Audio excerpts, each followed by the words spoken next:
Theophilus TV, Murata wa Ngai.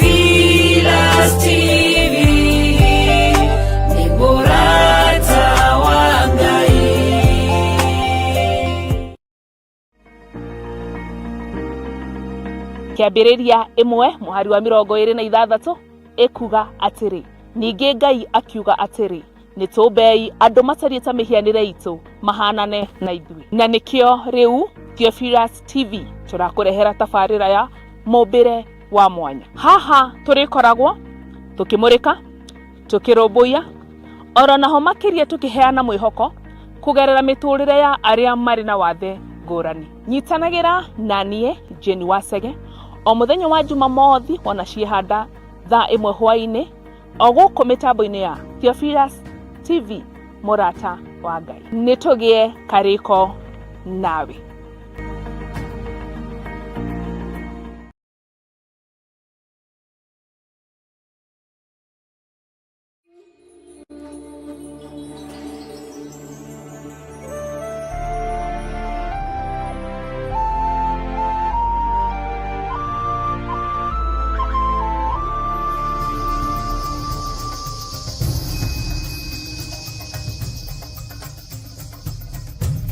Theophilus TV, Murata wa Ngai.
Theophilus TV, Murata wa Ngai.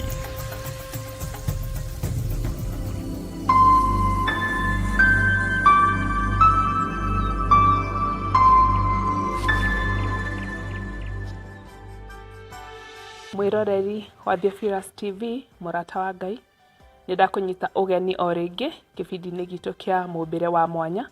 Haha niho tukoragwo tukimurika tukiaririria oro naho makiria tugikuhe mwihoko kugerera miturire andu mari na wathe ngurani. Thengio ni kunyitanira nanie. Ritwa riakwa ni Jeni Wasege na ngakena muno ni gukorwo hamwe nawe o ringi Ngai agatuhe kamweke kangi. Onawe ni thengio ni kunyitanira na ithwe na undu ringi kwihoya ni hote ku like, o comment na ku share. Na nguririkania ati twi live mwena wa Facebook na twi live mwena wa YouTube. Na oho hena namba sioni ya screen 07414242, that is SMS, na hena 0741383838. Hiyo ni ya WhatsApp in case undu wothe urenda kumenya uhoro witu kana uhoro wa Theophilus TV kana counseling or any other question no ukorwo gituria hau. Kiugo gitu kia muthenya wa umuthi ya gututongoria ni ati thayu we niwe ungihe na thayu mwega ni uria umaga na ngoro. He hindi wikoraga urenda kuheo thayu ni andu kana urenda kuheo thayu ni wira kana haria uikaraga, no thayu mwega na thayu uria ungihota guku sustain nĩ thayũ wa Ngai ũrĩa umanĩte na ngoro yaku. Koguo we wĩethere thayũ na nĩ ũkũwona na nĩ ũkũhota nginya kũheana thayũ kana gĩkeno kũrĩ andũ arĩa angĩ. Mũthenya ũmũthĩ twĩna mũgeni witũ na karibu sana. Asante sana. Etagwo Milton na nĩ egũtwĩra marĩtwa make na ngacokeria Ngai ngatho mũno nĩ ũndũ wake na thank you nĩ gũka. Asante. Geithia mwĩroreri witũ. Kwa majina ni Milton Karani. Kutoka Kasarani Maternity. Nashukuru sana kwa nafasi hii ambayo nimepewa katika Theophilus TV. I hope utafurahia. Thank you. Watafurahia. Hawana option. Watafurahia sababu you are here to gwĩkĩra wĩkatĩa kũheana rũgano rwaku na kwarĩrĩria so no nginya makenerere. Yes. Rĩu rĩ mwĩroreri witũ nĩ ngwaria Gĩkũyũ nake ekwaria na Gĩthweri. Nĩ ekwĩhoete anjĩra Gĩkũyũ nĩ iguaga no kwaria ndekũhota kwaria na twĩ sawa. Koguo rĩ niĩ ngwaria na Gĩkũyũ na ndathiĩ Gĩthweri-inĩ mũno rĩ onawe nĩ ũkũ understand. Koguo tũgathiĩ Gĩkũyũ tũgathiĩ Gĩthweri na Ngai nĩ egũtũrathima. Karibu. Asante. Twĩre atĩrĩrĩ niĩ ndakũria mũndũ waciarĩirwo kũ? Milton Karani amezaliwa Tharaka Nithi County, Mara Sub County, Ganga Ward, Dongori Sub Location, kijiji kinaitwa Ntumu. Ntumu. Yeah. Uko ni Meru. Yeah, Meru. Kwa tumeenda. But sio ni exactly after Embu County, that is Tharaka Nithi County. Oh, Tharaka Nithi County. Yeah. Kwa ndũgũkinya Meru biũ. Yeah. Okay. Nĩ waima Embu rĩu hau hanini. Yeah. Okay. Na no watũra ikara Kasarani. Yeah. Koguo rĩ gũkorera Nairobi County. Yeah. Na umete Tharaka Nithi. Yeah. Rĩu ndũgĩtwĩre atĩrĩrĩ ũkũrĩire kũ? Nimelelewa Meru kama vile nimesema. Since kuzaliwa mpaka nikamaliza primary school nimekuwa around Meru. High school ndio nilikuja Thika, which is near Nairobi. Na since mama anakaa Nairobi, nilikuwa nakuja for some time. Okay. Yeah. Hivyo ndio umejipata sasa Nairobi. Yeah. Okay, thank you for that. Lakini turudi kidogo. Umeguruia Meru. Acha tuseme Tharaka. Unapenda kuprefer gani? Sema Meru. Meru. Okay. Umeguruia Meru. Mama yako ako Nairobi. Umeguru na nani? Meru nimeishi na my grandmother since I think, if I'm not wrong, nilikuwa na 3 years that time. Mama alikuwa ameenda kutafuta vibarua Nairobi. So nimekaa na shosh since nikiwa na 3 years mpaka around 15 years hapo ndio nimekuja Nairobi. That is due to high school. Okay. Primary na primary nimesomea Meru. Pia kuna shule ambayo watu tunaenda kufunzwa kutumia crutches. Since kuna vile unapata mtu maybe kuna yule ana balance, kuna mwenye anaogopa, but yeah, kuna ile shule ambayo iko Meru inaitwa Toro. Huko ndiko mtu upelekwa since ukiwa myang. Okay. Mpaka uzoe kutumia. Uko ndio ulipelekwa? Yeah. Ukiwa 3 years? Yeah. Okay. Kuna kitu nataka tujue. Tũrehanĩte ũguo rĩ, waiga wathire cukuru ĩyo nĩgetha ũrutwo gũtũmĩra crutches. Koguo mamu wanyu amenyire tene. Amenyire we mũna mũmbĩre wa mwanya, we mũnini. Angĩkorwo nĩ akwĩrire rĩ, unaweza tuanzia pale venye alikuambia venye alidiscover So utupe story venye alikwambia, venye alidiscover, venye alijua, nigetha ukiwa wina 3 years agutware ugatumire crutches. Ni sawa? Yeah. According to vile nilielezewa na mamangu, when I was around 7 months, mama alinotice that since mtoto akiwa mdogo, unaweza ukimsimamisha anaweza kaa for some time bila kutegemea mtu mwingine. But hiyo time vile ilifika, aliona the moment nasimamishwa na siwezi jibalance, so sikai for long. Akasema since kusimama inaonekana ni challenge, acha jaribu kunikalisha chini. Akapata the moment ananikalisha chini, I can't balance myself. That is, nikikaa chini hivi, anapata nimeenda side ya left ama right, ama nimefall na mbele ama nyuma, depending na ile position ameniweka. But due to the help of madaktari, niliweza kupelekwa clinic, of which I think ni Kenyatta, if I'm not wrong. Daktari waka request wapige picha x-ray, wajue issue iko wapi. So hiyo ilikuwa 5 months? Ilikuwa 7. Okay, 7.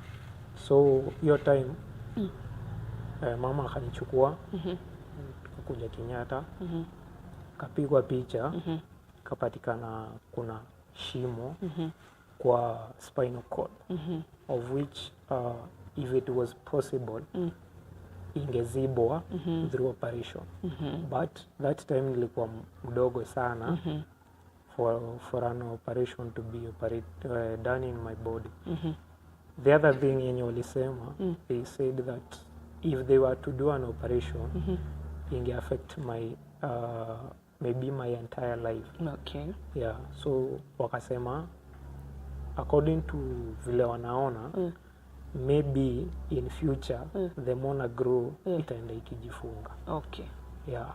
Shimo sasa yenye iko kwa spinal cord. Yeah. That is what the doctor said. Yeah. But mamako akaendelea kupeleka clinic. Yeah. Sasa ni mamako anakuambia. Tuendelee. So nikaendelea kukua. Though alikuwa ameambiwa vile atakuwa na handle. Yeah. To avoid more complications. So nilikuwa naenda clinic, I think every week. That is still in Nairobi. Kaenda hivyo for some time. Kaonekana na improve. Nikarudi ushago, wakasema since siwezi kuwa natambaa kila time, mama aende atafute an institution yenye inaweza nisaidia na maybe facilities za kutembea, so that muscles zipate nguvu. Yeah, I think that the place that nilijipata uko sasa Meru. Sasa kwa hiyo shule ya kufunzwa kutumia crutches. Okay. Hiyo kuna wengine wasemanga wanaenda therapy. Ilikuwa kama therapy ama wewe ulienda tu kufunzwa kutumia crutches? Yeah, pia therapy ilikuwa. But waliona since mzazi ana spend money kuendanga kila wakati Nairobi hospitali, wakaprefer niende nitafutiwe crutches, which pia wakasema pia hizo crutches ni part of exercise wakati natembea nazo. Okay. Yeah. Sasa hiyo uko miaka ngapi sasa? Nilikuwa around 2.5 years towards 3 years. Ukienda 3 years. 3 years ndio nilienda shule sasa officially. Ukaenda huko officially. Yeah. Shule inaitwa? Inaitwa Toro. Toro. Iko pande It's a special school. Yeah, iko pande za Tigani. Yeah. Ulikuwa day school ama boarding? Nilikuwa boarding since distance ya kutoka home kwenda huko ilikuwa mbali sana. So I had to board. Yeah. So sasa hiyo uko miaka 3. Yeah. Lakini unakumbukanga what was happening? Si miaka 3 you are very young. To be honest, sikumbuki miaka 3 ni mdogo, hata miaka 5 at some point miaka 5 unakuwa haukumbuki. Yeah. So umekuja kujijua. Yeah. Sasa umesema ulikuwa naishi na shosho yako na your mom. Yeah. Na sasa umeenda boarding. Umeanza kujijua like ile time ulianza kuona enyewe I'm special man ndina mubire wa mwanya gukira andu aria angi. Tondu umeenda shule yenye mko abled different. Heri to njeri wendete kuhuthira tatu iria wendete ku approach wo. Ndiga huthira ritwa riria utendete. Okay, mimi napenda kutumia jina people living with different abilities, not disability. Okay. People living with different abilities. Yeah. Not people with disabilities. Yeah. Kugo whether people living with different abilities. Because you are abled differently. Yeah. And I agree with you. So, meaning I prefer the government to change the abbreviations. Senye wanasemanga PWDs, waseme ikuwe PWDs. Yeah. Itakuwa better kwa sababu ina accommodate everybody. But ukitumia disability, kuna mtu ina limit kufanya kitu. Yeah. Yeah. Because disability ina kulimit. Like it's like ukisema disability ni kumaanisha that person hawezi fanya kitu. Hawezi fanya anything. If you are able differently, yes. You can do something. Not maybe everything Yeah. that the other person can do, but you can do something. Yeah. Wow, I like that. So niwe kora boarding. Umeanza kunotice uko different ama you didn't mind because all of you are able differently. When you ulianza kujijua.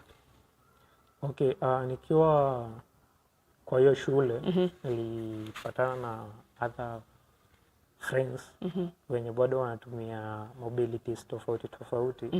Pata kuna mtu anatumia wheelchair, mwingine anatumia artificial leg, of which artificial legs kwa najua ni nini. But unajua kama mtoto pale kuna fun. So haikuwa more of kusoma, ilikuwa more of fun.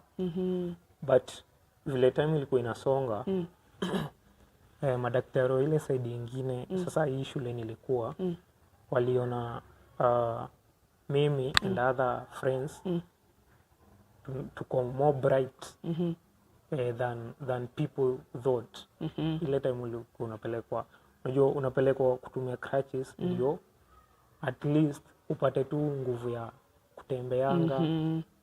But waliangalia wakaona apart from kusaidia mtoto kutembea, maybe wanaweza mwachilia aende aanze shule kama watoto wengine. Huko hamkuwa mnasoma, it was just for fun na kutumia kulikuwa na kusoma ndio, but si ile kama shule. Ile hamna class, yani unachukuliwa kuna mwenye ako 3 years, kuna mwenye ako 4, 5, depending na condition yako. But kama ni kufunzwa, it's very little ukikompea na shule. So hiyo kufunzwa tu maybe kuhesabu ilikuwa inaonyesha ile capability mtoto wako nayo. So wakaona you are very bright. Yeah. Mkiwa na other students. Hiyo shule ni iko under sisters. Yeah, so they requested tuende kwa Archdiocese of Meru, which is a Catholic organization, to request kama kuna institution yenye iko karibu na home yenye naweza enda. That is nikiwa na 5 years, if I'm not wrong, because I stayed kwa hiyo shule for 2 years. Nikikuwa trained about using crutches. So after 2 years nilitoka kwa hiyo shule nikaenda home. Sasa for about a year or so tulikuwa tunatafuta shule. That is mom na shosh na watu wengine tulikuwa tunatafuta shule ambapo ningesoma. By good luck tulipata shule inaitwa Mudhambi Primary School. that is still in Meru. But kuna section ya special needs. Special, okay. So shule ni ya serikali and iko na normal people wenye wanatembea, but kuna a section imetengwa na church ya people abled differently. So nilienda hapo if I can remember is back in 2007. Hapo nilikuwa around 6 years old. So nikaenda by good luck nika-enroll, nikaingia, nikaanza shule, that is baby class in 2007. Nikasoma primary mpaka nikamaliza class 8. Nilimaliza class 8 in 2016. Sasa nikafanya exam, ndio nikaambiwa kuna another special school ya secondary which is in Thika. Na watu wengi wanaijua, inaitwa Salvation Army Joytown Secondary School. Joytown. Yeah. For people abled differently. Yeah. Okay, before tufike hapa kwa Joytown. So ile umekuwa, so uko day school now. Umetoka boarding umeenda day school ama hata ile ingine ni boarding? Okay, pale hiyo ya gava. Since ni shule ya community ni day school, but kwa sababu iko na ile section fulani ya watu abled differently, inajitanga special unit. Yeah. Tulikuwa tunalala because kuna wale walikuwa nakuja kutoka other places but still in Meru. Unapata mtu ametoka Kobo, Tigania, kuna wengine wametoka Chuka. So unaona hakuna vile mtu atatoka Meru kwa mbali akuje na every class. So ilikuwa vizuri kwa sababu kulikuwa na hiyo party ya boarding for such people like me. Okay. Yeah. So ilikuwa boarding. Yeah. And life was very smooth juu hapo sasa hata hauna challenges, hakuna issue na deal na watu wenye. Okay. Hapo sikuwa na issue kwa sababu pale unajua ukiwa nursery una interact na watu wengine kawaida. Mimi actually nakumbuka nikienda huko I thought shule ni Kiswahili tu, huwezi ongea Kimeru, huwezi ongea Kikuyu, yani huwezi ongea lugha ya mama, but nikapata huko kwa mdogo wana use mother tongue mostly. So nikabond na wanafunzi wengine kwa sababu ya lugha ya mama pia. It was very easy. Yeah. And I think ni ile kuzoea kuona watu wa special needs kwa shule. Watu huko wenye wako classes za juu walikuwa so helpful. Walikuwa wanasaidia watu wenye wanatumia wheelchair, wanasaidia kupush wheelchair kutoka hiyo special unit mpaka shule na kurudi lunch time. Na maybe kama after lunch kuna class unaenda, huyo au mabeshte wanachukua wanakupeleka. Yeah, sikuwa naona challenge hapo. So it was very easy. Yeah. Umetoka hapo, umekuja secondary school. But sitaki tuende haraka. Sitaki tuende haraka ile tukimbie tukuje secondary school, tukimbie tu. So umetoka Saidi ya Meru, umeenda sasa boarding school. Yeah, but still hiyo primary iko still in Meru. Unayoria Meru. But Tharaka Nithi, sasa home county. Sio Meru county. Sababu ya hizo distance pia. Yeah, ilikuwa karibu na nyumbani though si sana. Si sana. Yeah. Na ni uko musie. Okay, gaga ndienda kuinuka. Hiyo time sikuwa na miss home kwa sababu after classes tulikuwa tunaenda tunacheza football. Kuna okay, football lakini sasa ni ile sio kila mtu ataicheza kwa sababu kuna yule ako na artificial leg huyo anaweza cheza, but yule mwenye anatumia crutches akienda kucheza asipojichunga ataumia. But kuna games zingine kama bano hizo nilikuwa na participate kila mtu. Wewe ulikuwa na participate gani? Ya bano kwa sababu yeah, that was my best your time. Ile ulikuwa unapenda hiyo time. Unasema hiyo time ulikuja kuchange? Juu unasema hiyo time. Okay, unajua mimi football nimeipenda nilikuwa class 5. Ndio nilianza kujua mambo ya football. But sasa si locally, ilikuwa internationally. Because ulikuwa unasikia fulani ametaja team, unaitaja pia unasema wacha niende na hii yenye nasikia inatajwa sana. Yenye inavuma. So mimi nilikuwa napenda football but due to my condition singeweza kucheza football na crutches. But sikuwa na tamaa since ningeenda maybe nipate kwa uwanja hiyo ya primary nipate mabeshte wanacheza. I just watch na kuwa fun na enjoy. Okay. Yeah. Unakuwa fun, una watch, una cheer. Yeah. Na mpaka wale unapenda football? Sana. Oh. Especially home saa hii kwenye nimetoka. That is Ntomo. Kuna football club inaitwa Kiamago FC. Kiamago FC or Sky Boys. I have very many friends there wenye tumekuwa nao since nikiwa mdogo tukijuana ile age mates mpaka saa hii tuko nao na wengine nimekuja kuwajua through football pia. Yeah. Na wako kwa hiyo club. Yeah. So ukiwa home unaendanga kuwatch. Yeah. So wewe ni fan wa ni die hard wa timu inaitwaje? Sijui unataka local hiyo ya Meru hiyo yenyewe. Okay, ya Ushago inaitwa Kiamago FC. Okay. But kwa social media watu wanajua kama Sky Boys. Yeah. Sky Boys. Yeah. Na inafanya vizuri sana. Ama wanagongwa? So far wameanza ligi, I think if I'm not wrong ilianza in May ama June.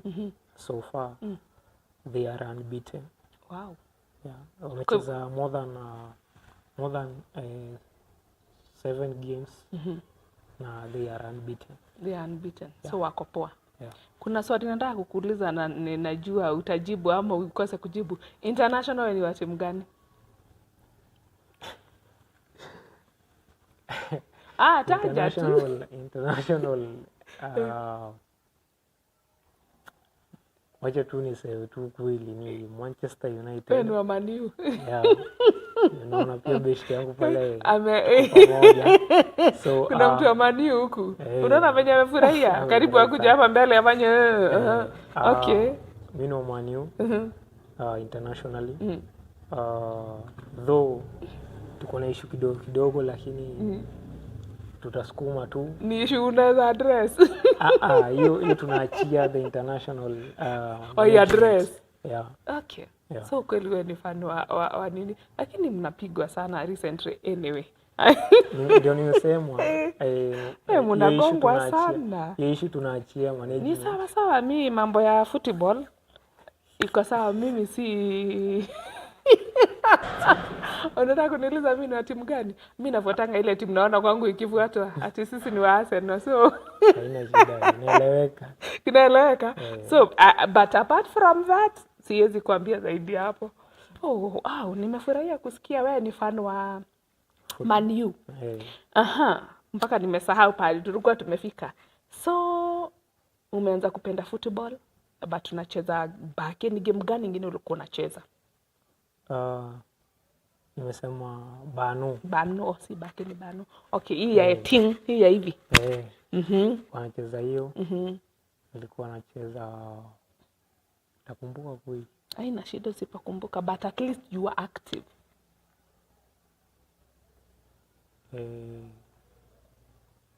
It's okay. Hiyo time sikuwa nimefunguka sana in teams but since kitambo football was number one, but due to the condition ilini limit kucheza, nika opt kuwa fan. And it's very good when ni die hard Man U. Na hiyo teams Forever. forever Man U. Okay, so umekuja secondary school, umetoka Meru, umekuja Joytown, and sasa umechange county, umekuja Thika. How was your experience? Na okay, umezoea kukaa na watu abled differently, kwa hivyo kukuja huku haitakuwa very hard kwako, ama kulikuwa na challenge? Umetoka Meru umekuja Thika, was it hard in the beginning? Nitasema hivi, to me, I didn't expect much changes kutoka since wakati nilianza kuinteract na people about differently mpaka nifike high school. Na since nilikuwa nimeambiwa secondary school ni ya special needs pia, sikutarajia kitu kubwa, but I went there nikapata kuna watu sasa wako na more critical conditions. Unapata kuna yule anatumia wheelchair but haezi move na haezi, yani kama ni for example kukula, anasaidiwa kuweka chakula kwa mdomo. And kuna watu nilikuja kujua high school, wanaitwa the cerebral palsy people, CP. Yeah.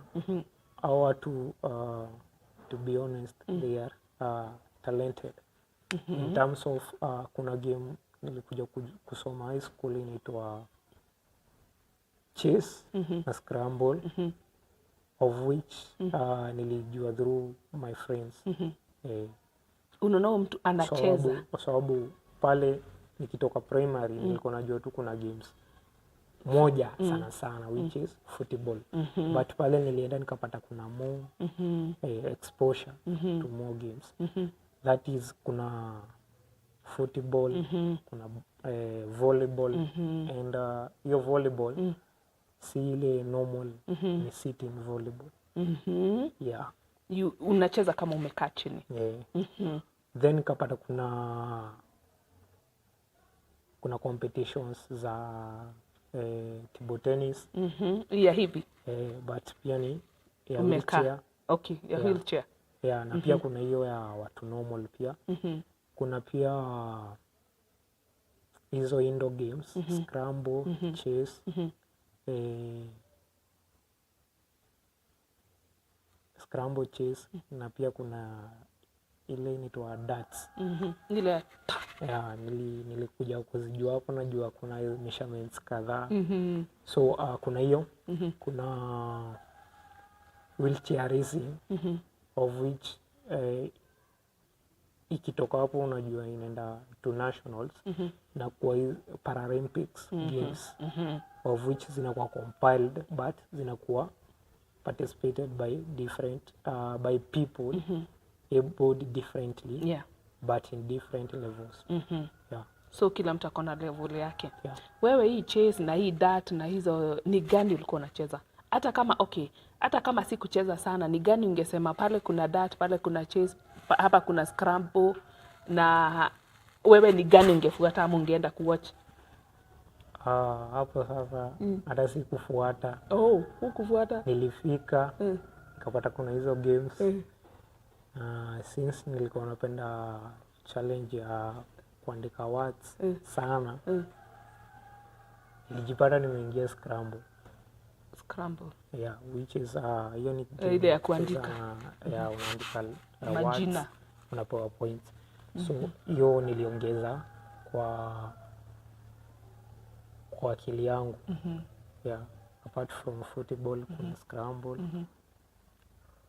Na chess kidogo najua kidogo, lakini naijua kidogo, but sija specify sana, sijaifuatilia sana. Then kuna sitting volleyball, ilinibamba sana kwa sababu watu wanacheza wakiwa wameketi. Hakuna rules of which they were so entertaining. Ikifika ni kuapply hizo rules. Yeah, but at the same time nilikuja nikapata pia football iko huku. So nikapata bado my number one game yenye napenda sana bado iko motivated in this side. But sasa ilinifungua akili that it's not all about football. Kuna other games zenye unaweza participate in despite the condition that you are in. Yeah. Kwa hivyo ukapata exposure ati no ukorwo ugiparticipate ona kwirorera. Ugathi ukirorera andu angi magithaka. Na kuria primary duonete. Yeah. Kuria wonete tu football. But I think uko primary ni due to lack of sensitization na kupata hizo resources. Yeah. I think watu wangekuwa improve sana kuanzia chini. Lakini goko giko gikora watu they have passion for what they do. Kuna kitu umetuambia hapo mbele before twende break. Watu irati ni woka kori ari uramenyerete andu marathie na crutches, marathie na wheelchair, mundu agetwara like anajiskuma, arafu goko ni woka ni wakora he mundu totally haezi fanya anything. Totally aikarira wheelchair no atwarirwo. Kana ongi ona akorwo ni crutches, like they are very different. Ndio kana guthira itwa savia kana guhuthira atia. Hau ni wambirie gukorwo na kaundu ka question mark kana kuga hey agakafa, you know. Okay, vile nilienda huko nilipata hizo different conditions but ilifanya nikakuwa like well, mimi natumia crutches, kuna mwenye anatumia wheelchair na maybe anasaidiwa most of the things anasaidiwa kufanya but ilinisaidia ku accommodate everybody that yule mtu ako na wheelchair na anajipush ana tofauti na huyo mwingine. Tofauti ni kwamba huyu mwenye hawezi jifanyia chochote ni kusaidiwa, anasaidiwa. Na si ati hawezi fanya chochote. Sorry. Si ati hawezi fanya chochote. Kuna uwezo wa kufanya through requesting mtu amfanyie sababu anatumia akili yake. But sasa kuna wale unahurumia kwa unaona ni kama uko sawa tu. Ukaigua ndi mwega. Kwanza ningependa kuwashukuru walimu wangu wa high school. Those sitawakumbuka wote. Kuna wale nakumbuka. Kuna Madam Merab.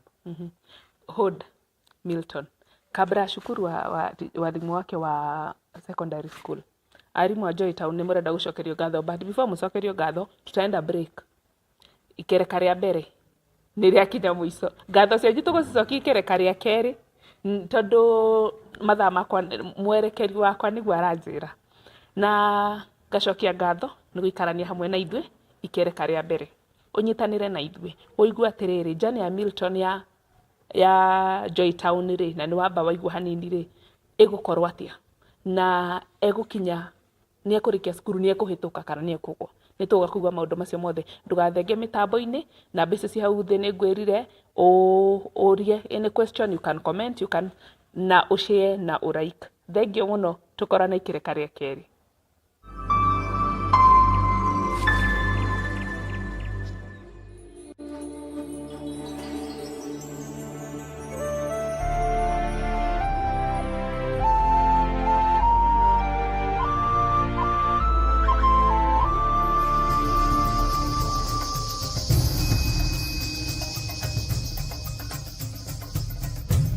Theophilus TV, Murata wa Ngai.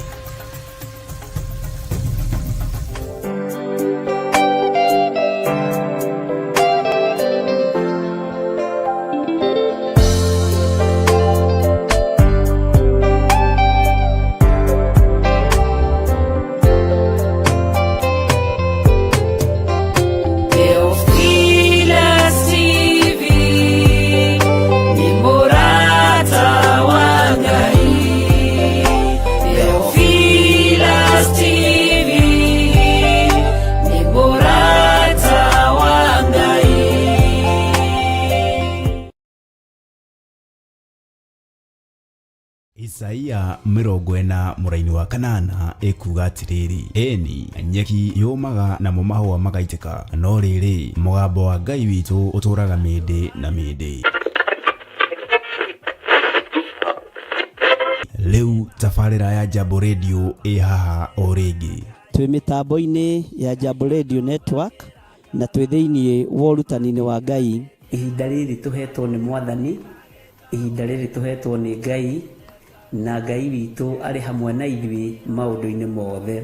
Nĩ ũyũ ũrĩa ũrairio gĩka, nĩ ũyũ ũrĩa ũbangĩte gwĩka ũndũ ũtaringanĩte na Ngai. Haha tũriumaga nja wa mĩhĩrĩgo tũkaingĩra bũrũri wa Amerika kũhunjia ũhoro ũrĩa mwega wa Ngai thĩinĩ wa mũtambo wa Jambo Radio Network bũrũri-inĩ wa USA. Meciria ma Ngai maticenjetie, meciria ma Ngai matigarũrũkĩte, meciria ma Ngai maikarĩte marĩo meciria ma Ngai. Ngai nĩ arenda ũhingie maathani make 10 nĩ tondũ hakuhĩ kũgĩra kanitha wake.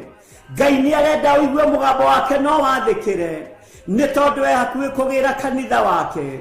We nĩwe ũtuĩtwo hekarũ ya Ngai, na hekarũ ya Ngai nĩyo kanitha. Mũthenya waku thĩ ĩno ndũĩ, ikara wĩharĩirie tondũ ndwĩtũra muoyo, tondũ ndwĩtũra thĩ ĩno. Ona wakinya mĩaka igana no ũkamiuma, no nĩ wega ũmiume wĩ thĩinĩ wa Mwathani na ũikare wĩharĩirie, wehere ũhinga-inĩ, wehere maheni-inĩ, wehere wara-inĩ, wehere waganu-inĩ wa mĩthemba yothe, na wehere ũhoro-inĩ wa kuna maathani 10 ma Ngai, tondũ macio nĩmo moinĩtwo mũno na makanyararwo mũno na makagararwo mũno. Nyitanagĩra na ndungata ya Ngai Archbishop John Gĩthiri o wetatũ wona cihanda thaa 9 cia mĩaraho o gũkũ mĩtambo-inĩ ya Theophilus TV, mũrata wa Ngai.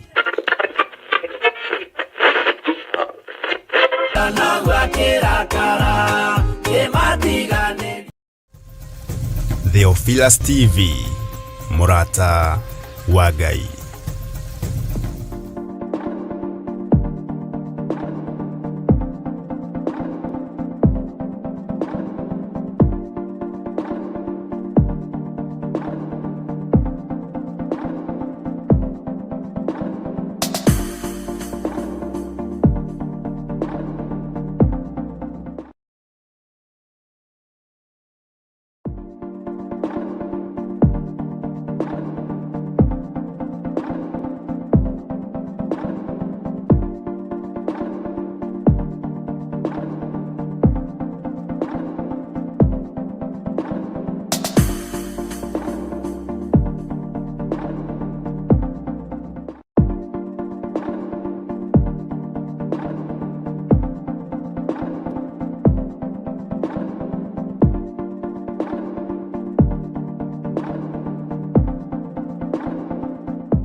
Theophilus TV, mũrata wa Ngai.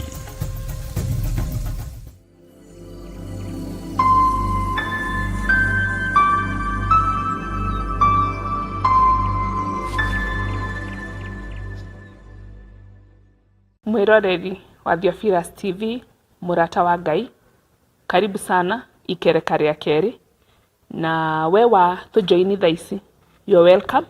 Tabarĩra nĩ ya mũmbĩre wa mwanya na tũnyitanagĩra nawe mũthenya wa Jumamothi thaa 1. Kuguo remind a friend, tell a friend to tell a friend. Nĩ tũkoragwo tũkĩheana mwĩhoko, we encourage each other na tũgĩthoma maũndũ maingĩ torĩa twathoma mũthenya wa ũmũthĩ ikereka rĩa mbere, ati games iria andũ people able differently makoragwo magĩthaka na kana magĩthaka like yes, it's a good awareness. Na no tũrĩthiaga na mbere tũgĩthomaga maũndũ maya tũgũthiĩ na mbere tũgĩcreate awareness tũgĩthomaga o mũthenya.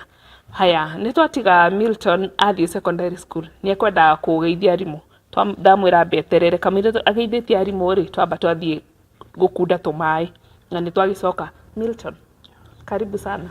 Asante. Kamũira ageithĩtie arimũ rĩ ndĩrenda ũkwenda kwamba kũmũgeithia kana ũkwenda wambe ũtwĩre how was your experience secondary school? Apart from nĩ ũrathaka, nĩ ũrawatch football, nĩ wakora andũ angĩ different.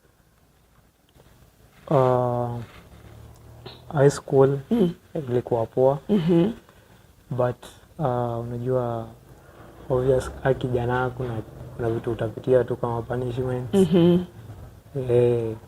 Na depending na ile issue mpatikana nayo. But mostly zilikuwa tu issues za class teacher na maybe teacher on duty. So haikuwa challenge kubwa, but it helped me to ilitusaidia kujitegemea. Maana pale moto ya shule ilikuwa najimudu, so it means unaweza jitegemea, unang'ang'ana vile unaweza pambana na maisha huko nje. Najimudu.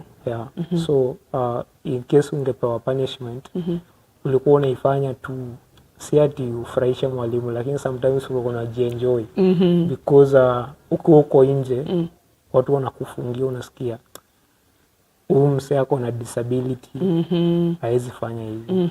But pale shule wanakuchukulia kama you are normal person. Kwa hivyo punishment utapewa kama normal person. But ilikuwa ina vary depending na vile uko na ile issue umepatikana nayo. Na pia wale walimu wako na knowledge. Ni mara hota kumu understand, ni mara amenya level ya kuna level ya modorioge. Kugo punishment ile yo kiheo tiyo wyo kuheo. We niriko uriweka niriko wehirio kiheo ka punishment ka. Yangu ilikuwa kali, ilikuwa okay, tulipewa paper tufanye kama revision, but mwalimu mwenye aliletwa alisema tunafanya ikiwa cut. Sasa I remember nilikuwa I think form 2. I was like mwalimu alituambia analeta ikiwa revision. Sasa tunafanya aje exam? Hapo ndipo unfortunately by bad luck mwalimu alikuwa teaching practice. So alienda kwa ofisi akatushtaki as a class. Mwalimu akakuja, deputy principal akakuja aka request aonyeshwe ya kina nani. Waliongea.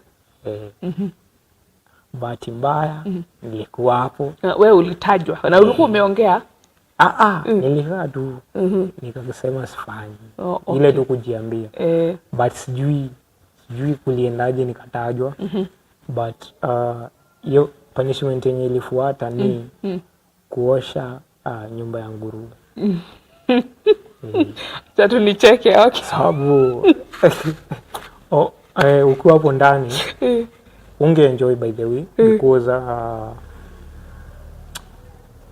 kuna ile uchafu ya nguruwe ya harufu inakusumbua for some time, so ni lesson that haufai kuongelesha mwalimu ama kujibu na ni Mungu ufuate tu sheria ufuate tu vile mwalimu anasema, despite akuwe ni teaching practice, akuwe ni mwalimu umezoea ama hata akuwe ni relative wako, wewe fuata tu. Ni kweli hiyo issue tuliosha as a class kwa sababu tulikuwa wengi. At least tuliosha na punishment ikaisha. Though kuna punishments zingine hazikuanga strict sana kama kufagia, kuosha pavements. Though tulikuwa tunasaidiana tu. Mtu unapata mtu mwenye amepatikana maybe doma amelala ni wa wheelchair. Si ati ni fault yake. Ni maybe yule mtu anamsaidia kuvaa amechelewa kidogo kukuja. So unaona as a teacher on duty unachukulia huyu ni mwanafunzi wa kawaida. But sasa due to hiyo condition yake ana request rafiki amsaidie kufanya punishment. Though mimi si encourage ukienda shule ukue amongst top notorious people. Jaribu uwezavyo ukue mzuri kwa sababu huku nje maisha tofauti sana. Wewe ulikuwa notorious? Tuanzie hapo. Mimi kitu nilikuwa nayo ni hasira. Hasira? Kutoka primary because unajua huko hujazoea kukosewa. Watu wanaona kukosea huyu mtu itakuwa vibaya. Home sasa? Primary. Because wanajua mtu hafai kuchokoza kwa sababu ya condition yako, atake advantage. But pale shule kwa mnachongoana, mna make jokes, wengine mpaka wanakosa kuongeleshana for time. But hiyo ilifanya mpaka walimu wakajua wanafunzi wengi kiwemo mimi, cause mara nimepatikana nimejibu mtu vibaya. Badala abisha na mimi naenda tu kwa teacher on duty, anasema huyu ameniambia hivyo principal. Kwanza sasa ikifika kwa deputy principal, moto ni moto. But ile through hizo punishments na kuongeleshwa pia through counseling ilinisaidia nikachange. Sasa mtu akinikosea tu unamwacha tu. But hiyo time tu mungejibishana vizuri sana. Kwanza uniambia ati ule jamani mlemavu, mimi ni mlemavu na nini, natembea naongea, sijakuomba kitu, mbona mimi ni mlemavu? So utabishana, ungebishana. Lakini ni kitu mlemavu na my fellow classmate ama schoolmate, nilikuwa nachukulia kawaida kwa sababu tuko pamoja. So ni nani alikuwa anakukasirisha sana? Mtu mwenye nakuita mlemavu akiwa ako, sitatumia normal because even you are normal. Naelewa. Unaelewa? Ni nani alikuwa anakuudhi zaidi? Ni huyo mwenye ako hapo nje, kwa sababu anaona all he or she can do ni kunisaidia. Through maybe pesa, kitu kama hiyo. Anakuona tu hivi, it's like unaitisha msaada. Kama unataka kukuona tu hivi anaona pesa, akaona kama ukifika akaguikia masiringi. And before tutoke hapo, how can you talk to those people when you wakiona tu mtu ako able differently, wanafikiria tu msaada? Like hata wakiona tu kipindi they think msaada. Adotasho gimerate. Okay, mimi ningesema hivi. Kwanza nianze na people able differently. Niko sure hata kama si 100%, 70% most of us tumesoma. Hata kama hatukumanage, wengine hatukumanage kumaliza maybe high school ama kuproceed kutoka high school, najua tumesoma. Na ninge request hiyo knowledge uko nayo kutoka shule, usikubali ipotee hivyo. Itumie huko nje, unaweza anzisha biashara, unaweza request mtu akuajiri, alafu upate kitu yako kidogo, badala ya kuomba. Kuna wakati hiyo time ya kuomba itaisha, utapata mtu wa kusaidia, utaumia. Jitegemee na utaweza kuenda mbele. Thank you. Na hawa wengine wenye wakiona tu hivi, kwa wale wenye wako hii side nyingine wenye wako sasa, wacha mimi nitumie wenye tunasemanga ako sawa, kusobia maybe anatembea. Usijaji msee kusobia vile yako. Enda patana na wewe mtu, ongea na yeye. Kama unataka kujua anything, just ask. Ongea na wewe mtu, ujue issue yake ni gani. Maybe for example umepatana na mtu nadhani anataka do, huyo mtu maybe anakuita akuulize direction, njia ya kwenda mahali fulani ni gani. Alafu wewe unakataa kumsaidia. Huyo mtu atahisi uchungu, ndio atakwambia. But ukimsaidia huyo jamaa through maybe shukrani zake, ama vile tu ukimsaidia tu aende, afaidike kwenye anaenda, trust you me, atakukumbuka mahali atakani kwa maombi, wewe saidia, enda zako. Ukiona mtu anaku approach, wacha kukua na mentality areda demo hekido. Na ukisaidia mtu, sababu kuna watu usaidia, ukisaidia mtu usitegemee akulipe. I mean that for example, umesaidia mtu maybe 200. Hiyo 200 uende nayo, huyo mtu aende, maybe mpatane na yeye in future, pate tena ameomoka, maybe ameproceed na maisha, na wewe maybe uko chini hiyo time. usione ati kwa sababu umebia kukumbuki, sababu mambo ni mengi kwa hii dunia. Ni kweli. Usimjaji useme ai yule jamani nilimsaidia. Sasa anaringa. Lakini sasa anaringa sijui ako na gari hapo nini. Wewe muombe tu. Yeah. Tenda wema nenda zako. Yeah. Wacha kutegemea bad. Huo wema utakufuata tu. It's true. Yeah. Na whenever unapitia challenges, omba. Pata mtu wa kusaidia. Kubali usaidizi. Depende na vile anakuja kukusaidia. Ni kweli. Kubali usaidizi, endelea na maisha. Endelea na maisha. Yeah. Kuna kitu umetuambia hapo. Wewe ulikuwa na hasira, but through kuongeleshwa, through counseling, through kukaa hiyo hasira zikaisha. Sasa hata mtu akikuitaje huwezi shughulika na yeye. Na kuna mtu sahi ako tu able different, but hiyo wakati ulikuwa na hasira, yeye ako hapo kwa hiyo hasira, like ana form, ndio ko form like ena marakara. Ungimwira atia? Kwa wale watu maybe huwezi limit hasira yako. Kuna maybe kuna kitu unapenda kufanya. Unaweza pata wewe unapenda kucheza, kutembea, kuimba. Wewe ukisikia tu umejaa, usijibizane na msee kwa sababu maybe useme umeanza vita na huyo mtu, anaweza kupiga akuumize.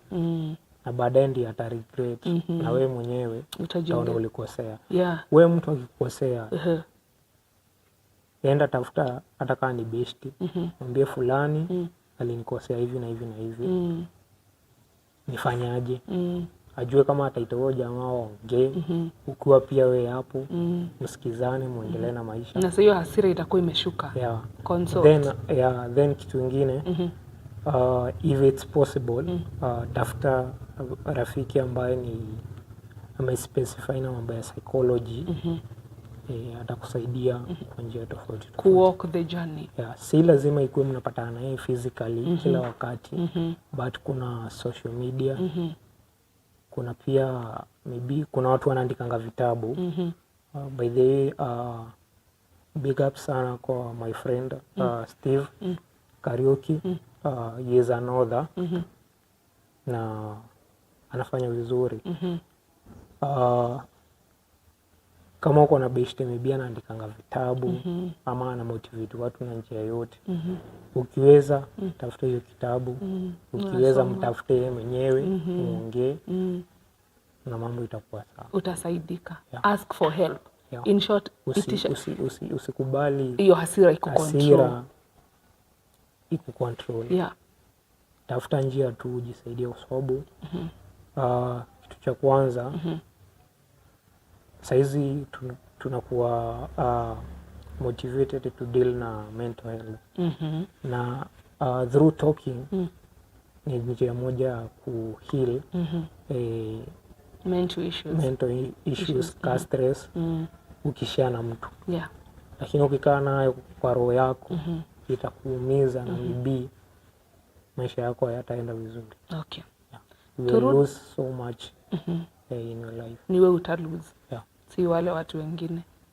Okay. Na tena hasira, marakara ni moru. Marakara ni toke nyua poison ora expect mundu uri urarakarira akue. We ni ugukua tondu guthio githitaga githithi, ugathio kirakaraga, ugathio kiambagia kugia mirimu itari na kurieri ni undu wa marakara. So marakara ni mutino. Marakara ti mega. Yeah. Nitucoke secondary school, arimu ndio ramageithia na nĩnjũĩ he mũndũ ũrarigwo atĩrĩrĩ, Jane, arimũ matinageithio.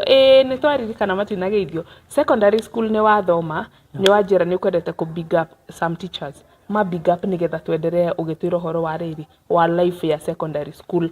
Nĩ woka nĩ wambia ku enjoy life very much ya secondary school. Ningependa kumsalimia Madam Merab, Mr. Eliud Madhu, Mr. Wanyoike, na kuna Madam Principal, Madam Gadhuo, walimu wengine wote ambao sikumbuki ama labda walienda places zingine. nawashukuru sana. Isipokuwa ni nyinyi singekuwa mahali niko sahi through your mentorship. Yeah. Sometimes ilikuwa through hardship. But tulisoma kuyapitia wenye mlikuwa mnatupitishia. Yeah. Especially kama ilihitaji punishment. Ilikuwa tu sawa. Yeah. Kama tulifanya vizuri mlituambia. Yeah, na nishukuru sana kwa sababu pale high school pia kulikuwa na mentorship ya clubs. Kulikuwa na media club of which ilini motivate kufanya journalism, but due to one reason or two siku manage kufanya, but I hope in future nitafanya. Kuna scouting, nilikuwa member pale pia. Ulikuwa scout? Yeah. Wow. Nashukuru sana. Kulikuwa na music club, ilikuwa inaongozwa na Madam Muridhi. Nashukuru sana pia. Then hapo kwa music uliniambia you can sing, you sing, not you can, no inaga. Yeah. But sasa si ya usanii, but ya groups napata maybe ni kwaya ama umepata na mkoa sing. Hiyo ni kuina. Yeah. But personally si sema nafanya usanii. But you're into music. But that is okay. I don't know the difference there. Usanii into okay. Yeah. Arimũ acio Ngai amarathime. Yeah. Wanafanya kazi mzuri sana behind the scene.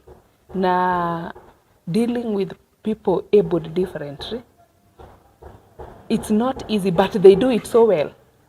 Wanafanya kazi ikuwe so easy because they take you as normal person, wanawapeleka journey as a normal person, and I feel magatuma mugie na confidence because watu wengi hata wenye tumehost hapo wametoka Joytown ama shule zenye walikuwa hata sema na confidence nene ona modo normal utari na confidence hiyo. So pia tunawashukuru, they are creating aware, ni maratuma muende na muitikire muno.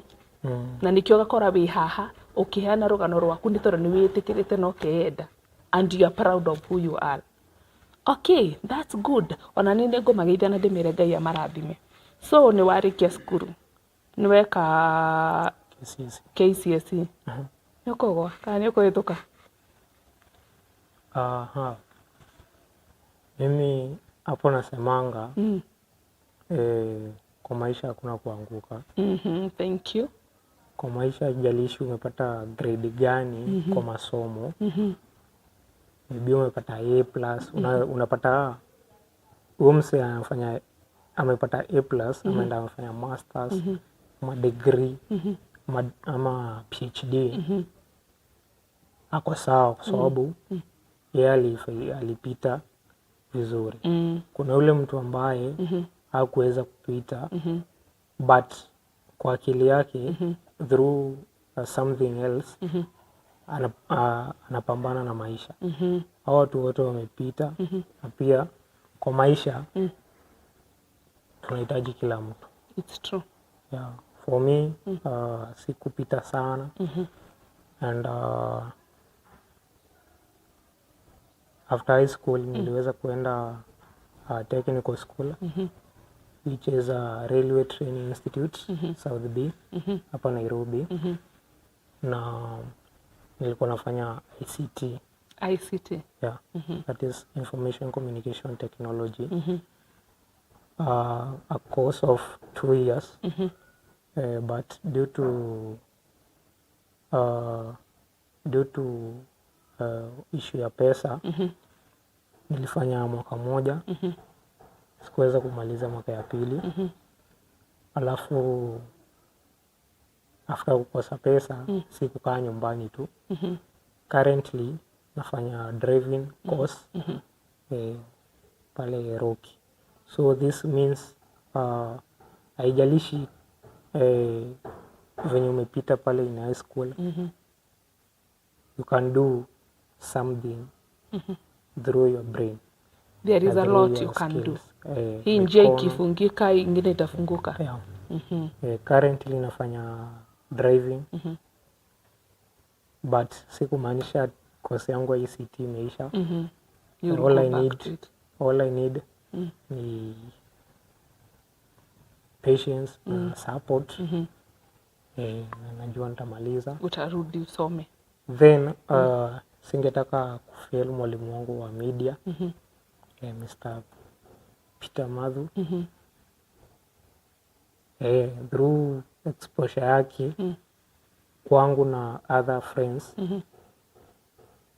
ningependa pia nifanye media, though ziko in different classes. Nitaweza, nitafanya na nitashukuru. Yeah. So walikuwa nawafundisha, mlikuwa kwa media mkiwa secondary school? Yeah. So hapo ndio ulikuwa ukapata exposure ya media? Yeah. Then ukatoka ukaamua kufanya ICT. Yeah. And ulikuwa unataka kufanya ICT kutoka kitambo, ama how did you come about it, ama ni grade zako? ICT nilifanya kwa sababu nilifanya computer studies in high school.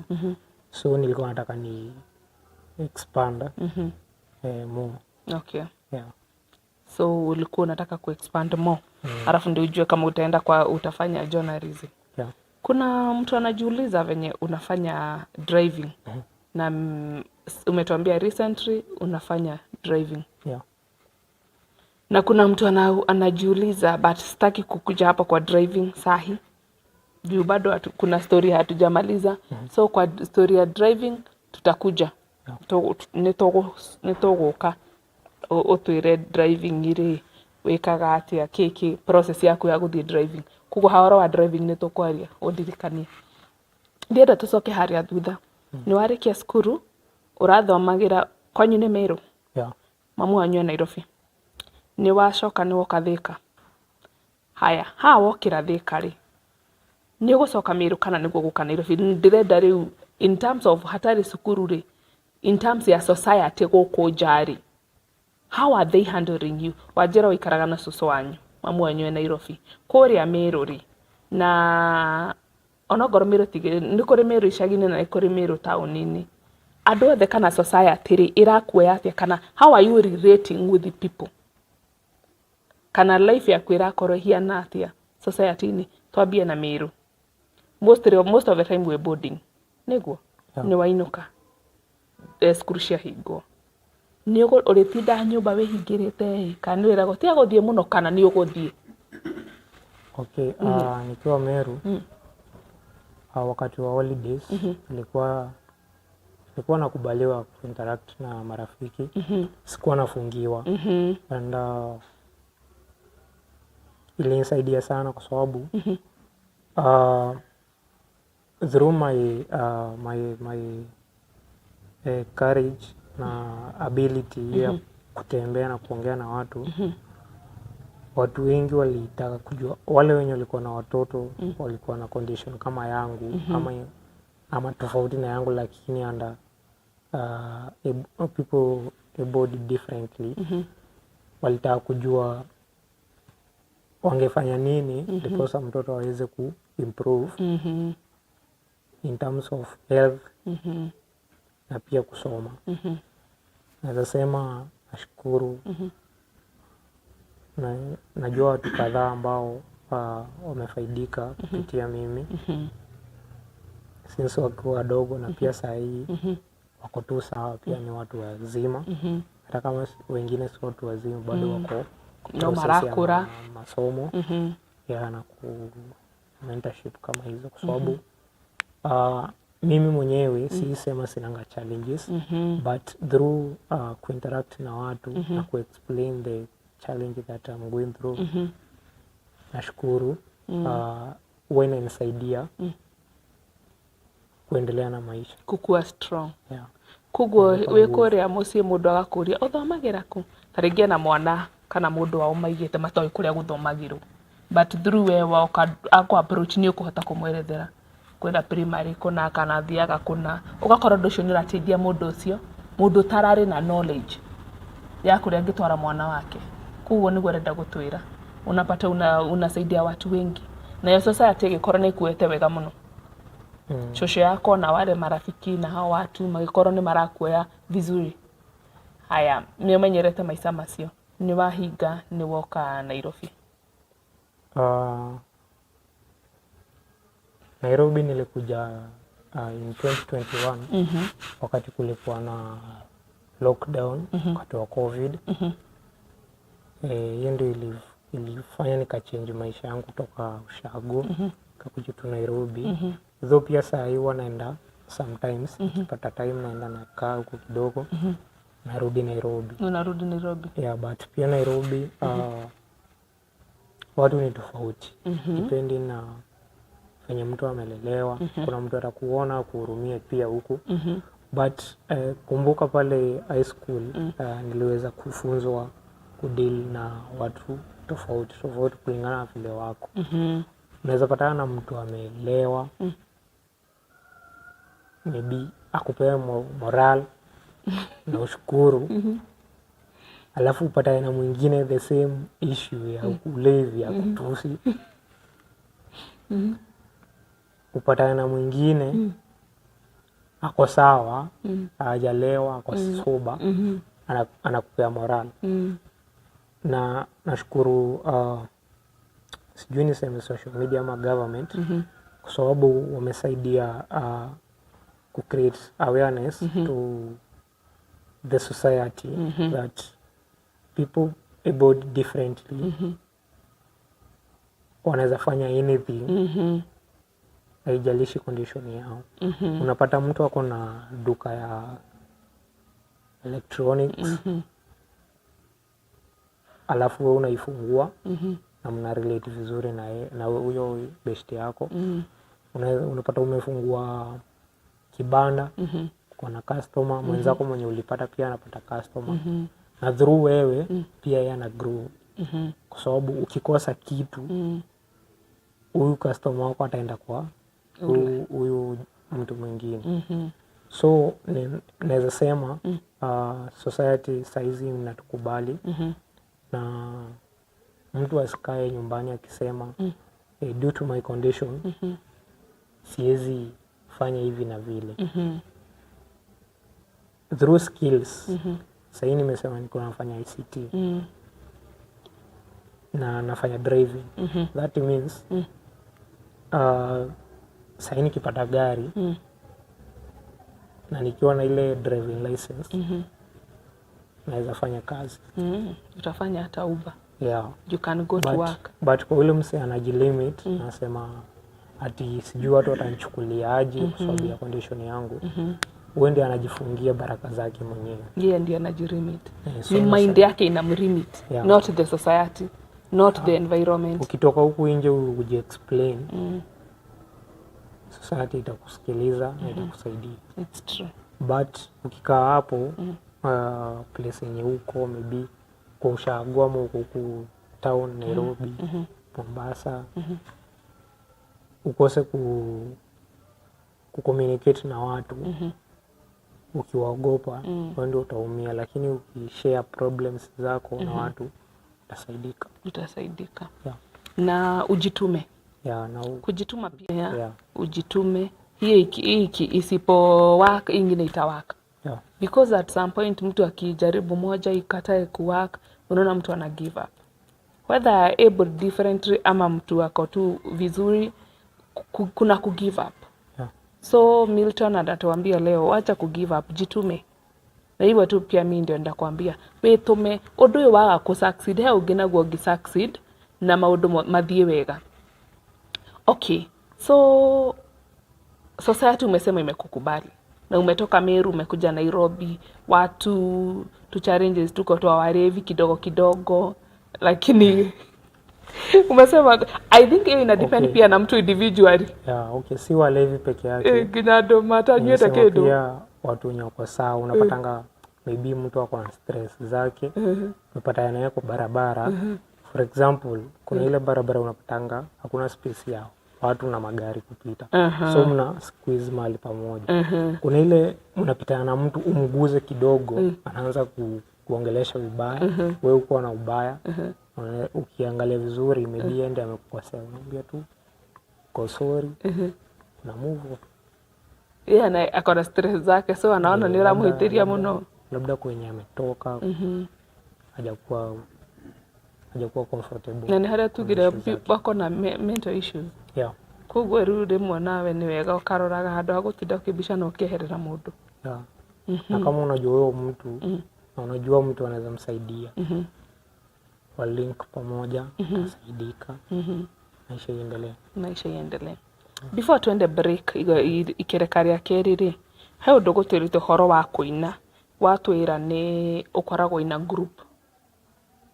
group ni winaga wambirie ha kuina na ukinyetie ha nginya thaa ici nigetha tuthie break nigetha kire kiu ndigagicokerera ingi kana ni hawe menyeire voice yakwa I can sing in a choir, I can sing in a music festival kana no nyine.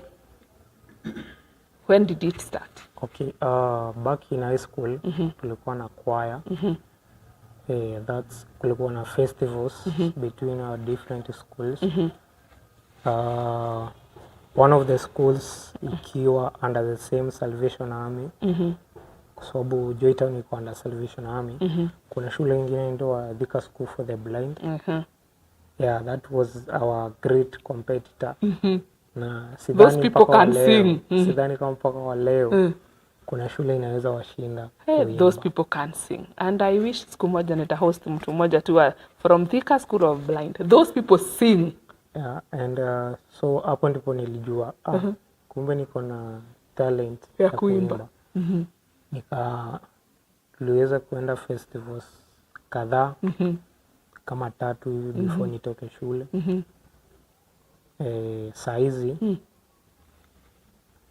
Saizi niko in a group ya youth church yenye mimi huenda, that is St. Francis Kasarani. Mostly inajulikana na watu sana kama St. Clair Parish. Kuna group ya youth and nashukuru sana at least awana kuonyesha upendo through their deeds. Hata si lazima mtu akuambie, lakini ukiangalia unaona yenyewe huyu mtu anajisumbua sana kwa sababu yangu. Mimi personally kuna kitu nachukia aswa kuangalia mtu umjaji useme huyu mtu due to condition yake haizi fanya hivi kama vile huyu mtu amejileta mwenyewe anataka kufanya kitu fulani, mpe chance afanye. It's true. If it succeeds, sawa. Isipo succeed, mguide, atajaribu na pia kama uko na uwezo msaidie. It's true. Yeah. So currently on festivals on Saturday, that is on 7th September, pale St. Francis Kasarani. So ukipata time George enjoy. Si kuimba peke yake. Kuna skits, that is a kind of acting. Na pia kuna spoken word. Na una participate kwa singing? Mimi na participate kwa kusing. Okay. Mwiroreri wa Theophilus TV nwaigua Milton ni murathime ni ainaga ina kwaya na he undu aiga atiriri ati mundu ereheri mtu akijileta mpe chance noguo ngukwira whether mundu ni able different kana ino mundu agirehe tondu nukona chance nyingi andu makaga kwireheri mundu ucio werehe tiga kumujudge tiga kuga mundu uyo ndangiina uyo na kumurora uguo no wone ndangika. Don't judge, tiga gutua cira he mundu ucio platform uyo ona ni ori angika angikorwo ndari perfect uria we uriri mu guide ni tondu andu othe marenda product area ready na ndurahota kumenya horo wa rucio. So kama uko hapo and you have that chance ona wi mwarimu mundu ucio toni arerutirari ona go ni football arathaka ona ni kana kanini kariga mimi napenda ball na mwana ucio ndoi guthaka ri, please give them a chance. Reke mundu uyo ahote kuguka a practice omo guide na rucio ni agakorwo better for better tomorrow. Nitwakinya mwisho wa ikereka ria keri ya tafarira ya mobire wa mwanya na nitutwaranite wega. Thengio ngwerie twi live mwena wa Facebook, twi live mwena wa Facebook Theophilus TV na mwena wa YouTube Theophilus TV. Facebook ni Theophilus Church / TV mwena wa Facebook. YouTube Theophilus TV twi live, you can share, you can comment, na you like. Na thengio ninyu murathie mukiraikagi, you are commenting, we thank God for you. Nitunyitanire nawe mwiroreri wakwa ikereka ria gatatu na nirio ria muico tuigua atiriri Milton ni athie driving school na arathie na crutches. Eguthie driving school o yothe kana eguthie driving school iriku. Rogano ni runene, maundu ni maingi, ndugacenjie mitambo, tuonane ikereka ria gatatu. Thank you.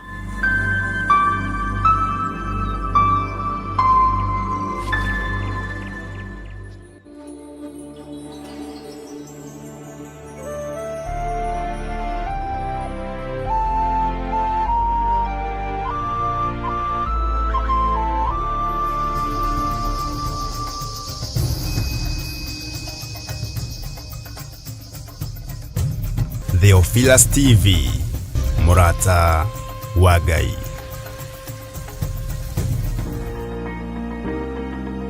Kiambiriria imwe muhari wa 26 ekuga atiri ningi Ngai akiuga atiri nitumbei andu matarieta mihianire itu mahanane na ithui na nikio riu Theophilus TV turakurehera tafarira ya mumbire wa mwanya. Haha turikoragwo tukimurika, tukiromboia, ora naho makiria tukiheana mwihoko kugerera miturire ya aria mari na wathe ngurani. Nyitanagira nanie Jeni Wasege o muthenya wa Jumamothi ona ciehanda thaa 1 hwaini o guku mitambo-ini ya Theophilus TV, Murata wa Ngai. Nitugie kariko nawe.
Theophilus TV, Murata wa Ngai.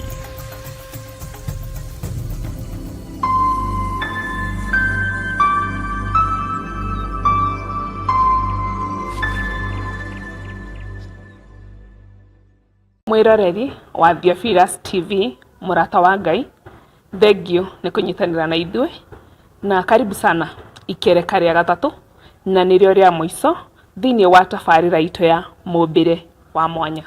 Na inyuothe muratwirorera mwi live, we ora share no ka like no ga comment. Thank you na Ngai amurathime ni tondu muria bata muno miturire-ini itu kana gibindi-ini giki. I appreciate you very much and thank you. God bless you. Na riu ri ni twakinya ikereka ria gatatu. Milton ni atuhe rugano rwake, atwira kuria imite thabari yake na twatigirira ati ni inaga na atwira ni inaga ni ambiri kuina secondary school magi compete na Thika School of Blind na school yao Joy Town na atwira competition yari iguru but akajikaza na akikorwo ni arakenerera muno horo wa wini ona tha ici ni inaga ina choir and we thank God for that. Kiu ni kiheo kiega na kuina, it's a very good thing ugukipo korwo busy. Riu ri ngomba kuria kiuria kimwe Njũria atĩrĩrĩ. Apart from kuina na football, nĩ ũtwĩrire nĩ wendete mũbira na watĩra timu yaku na kuina, what else wendete mũno ũngiuga atĩ ũndũ ũyũ niĩ nĩguo nyendete apart from rĩu kuina na football, nĩ atĩ ũngĩ wendete mũno, nĩgetha njũke gwa kĩũria kĩu ũrenda ngũrie?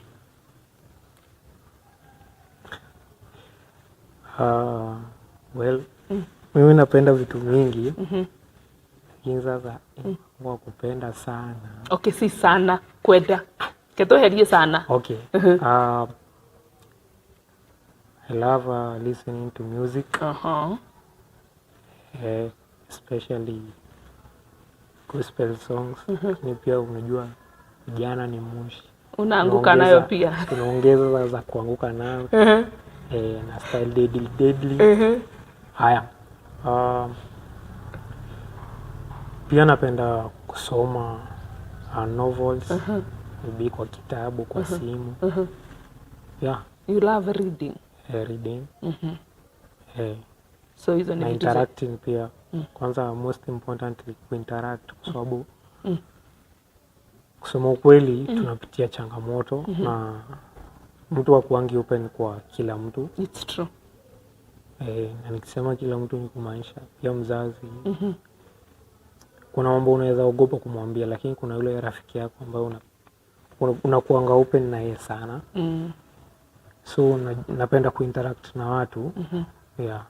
Unapenda kuinteract, making new friends. Yeah. Kuna kitu sasa kukuuliza kabla nikuuliza who inspires you most. Okay. Heki ndo itanoria. Muraiga kwanyu? Kwetu tuko wawili. That is mimi firstborn. Na my younger brother ambaye ako 6 years old. Ako 6 years. Yeah. Ako shule. Yeah, na anaendelea vizuri. Anaendelea poa. Yeah. How is your relationship na your brother? 6, we're 20 something. You know, gap nene. How do you interact? Well, hapo kwa 20 umeze. Okay. So, okay. Withdraw. Kama change kidogo lakini tuna maintain hapo kwa jenzi ni 18 to 36. Okay. So to maintain I withdraw 20 kwa jenzi. Interaction yangu na my brother so mwili sometimes ni challenging kwa sababu so for example playing. Najua mimi napenda football ndio. But mtoto depending to the age akona michezo mingi na zingine unaona unajifeel ufeel kucheza. But kwa sababu sasa lazima ucheze. Ni kama una force tu kwa sababu lazima umfanye afurahi. But unapata ti wareda.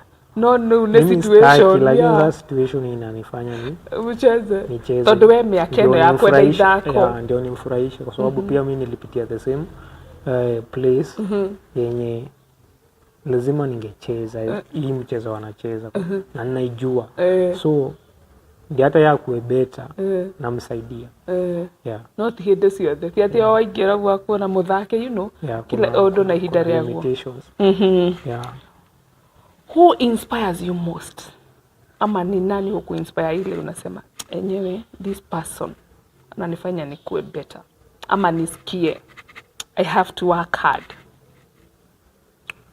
Well, nitasema nitaweka in groups. Wa kwanza ni fellow schoolmate ndio alimaliza mbele yangu na labda hata anijui but mimi namjua through his fame. That is DJ Skylar, sorry, not Euphoric, but pia Euphoric ako sawa. DJ Skylar, my brother Milton Ilauya. But si ati ni brother yangu kwa damu lakini ni rafiki. Kuna media personality sasa. Napenda sana kusikiza Cutie. That is Radio Citizen. na show ya Wax Tikitaka which starts from 10 a.m. every weekday to 1 p.m. Yeah, na co-worker wake Bensu na pia Shata Boy though amepotea kwa media, lakini tunaelewa kazi ni mingi. Yeah, unapenda kumsikiza hapo kwa DJ na ningena ngalimwe twathie direction tugacoka direction yingi tugioka he undu unjirire wanjira ni wendete u DJ. Yeah, maybe not even as a full time but as a part time. Tell us niki ko inspire na u DJ no wike u DJ no DJ like ni unjirire horo wa kwenda DJing.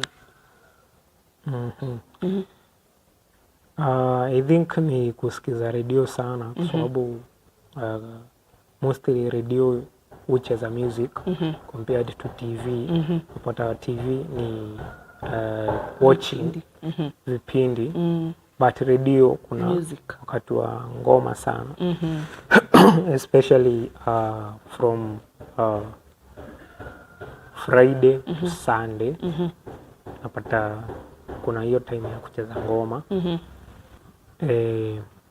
Yeah, that's all. Na umejibu swali yangu, unataka kuwa DJ like for fun ama okay, juu ya ngoma zenye unapenda? Sorry, DJ Miss Juice kama ili kwa damu ama ni aje.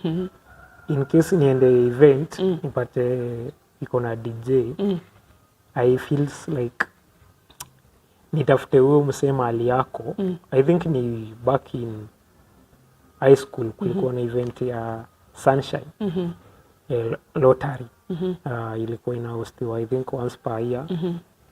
Na ilikuwa poa kwa zile ilifanya nikajua hizo systems. Pia shule kulikuwa na entertainment on Saturdays. So nimeinteract na computer. Najua vitu 2-3 so DJing through observations naweza sema nani inspire kupitia watu wenye nimeona wakifanya wenye wakifanya and wacha nishukuru mabeshte zangu pale mtandaoni especially Facebook. Natumianga Facebook sana na through my posts watu uniinspire sana. And niko na mabeshte pia ambao tumesoma nao high school the same class. Saizi ni ma DJ na wananipea moral. Yeah, that is they are doing very well in DJing and they are able different. Yeah, okay. Kuna my brother Kelvin Mwangi, sitasema nickname yake. Kuna Clinton naitwa DJ Peas 254. Kuna DJ Euphoric. Kuna DJ Skylar. Kuna DJ Wiwa. Yeah. Na wengineo. Yeah. Like, so wana kuinspire through their work and through what they do. Okay, what especially music yenye wanacheza at least inakuonyesha si lazima ukue vizuri azini unatembea ndio ufanye vitu zingine, unaweza fanya pia ukiwa umetulia. Okay. Yeah, bora tu ujiamini, ujitume. Okay. Yeah. Bora tu ujiamini na ujitume. Kila kitu itakuwa sawa. My next question. Ni challenges like ile for example ukipitia na matatu ukitembea ni goreti horo wa challenge na watu iro horo wa mrevi tikuriganirwo ni hau tondu I can imagine murevi ageko inspire muri murono ni arakuhe hinya jikaze kana gukwira usiku iria gukwira but you see now the picture kana mundu ngiru arahiana tara kunegenia.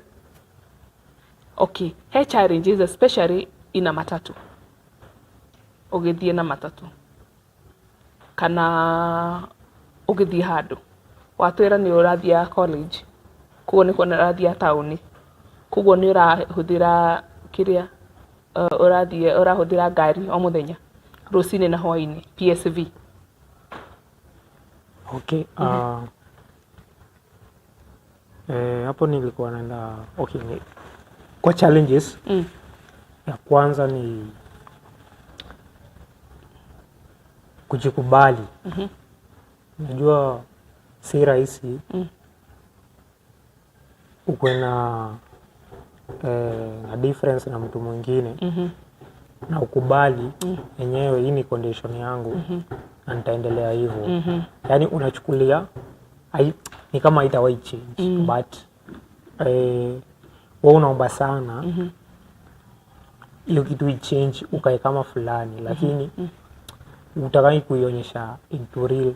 So tunasema kitu ya kwanza, challenge ya kwanza kwangu ilikuwa kujikubali. Kusema okay, mbona naona fulani anatembea vizuri na mimi niko hivi. Yani nilikuwa na maswali mengi especially nikiwa mdogo. But first thing kujikubali venye uko, na ukijikubali kila kitu itakuwa sawa. Ulijikubali ukiwa na miaka ngapi? Nikiwa na miaka, ama ukiwa wapi in the level? Secondary, primary? Unaweza taja miaka juu ishapita. Nikiwa secondary, primary, that is class 2. Ndio ulijikubali. Niliona sibadili. Nilikuwa natarajia maybe with time utabadilika. Ikuwe kama fulani. But all in all ukaona hubadiliki. Iko sawa. So, okay, kuna mgeni mwingine tulikuwa na yeye akatuambia yeye alikuwa anaenda church aombewe ndiye akue kama wale watu wengine. Aanze kutembea kama wale watu wengine. So yeye alikuwa anapenda Yesu sana ndiye apone. Wewe ushijipata kwa situation kama hiyo, like hata ukiwa mdogo unataka kwenda maybe kanisa ndio upone, situation yako i-change, ama venye ulijikubali tu? Mimi through friends, kuna marafiki walikuwa wananiambia unafaa uende kwa pastor fulani ama church fulani uombewe ndio uachane na hizi vitu. Mpaka inafikia mahali karibu mtu akupe mpaka namba na location udie uende uhoerwo. But sasa roho inakwambia hapana, kuna sababu ya Mungu kufanya ukae hivyo, si accident. Ingekuwa Mungu anataka utembee, ungetembea kitambo. Ni kweli. Lakini wewe kubali venye uko. All in all, disability is not inability. Kogo ugikora niwe itikira tene. Yeah. So hata nikiambiwa nitoke kwa nyumba niende church fulani, mimi naamini Mungu yuko, na wakati wa Mungu ukifika nitatembea. Kama Mungu ameamua nitembee, nitatembea. Kama Mungu ameamua niishi hivi, you are okay, niko sawa. Yeah. You no sawa. Need to question. Yeah. So ushajikubali niwe itikirite 100%. No kaiga gutire mundu ngithurai, no we niwe itikirite tondu Ngai niwe witikirite ukorwo guo. Yeah. Tokwaragia haria challenge hata no kana. Okay, challenges kwanza especially si matatu maybe na society.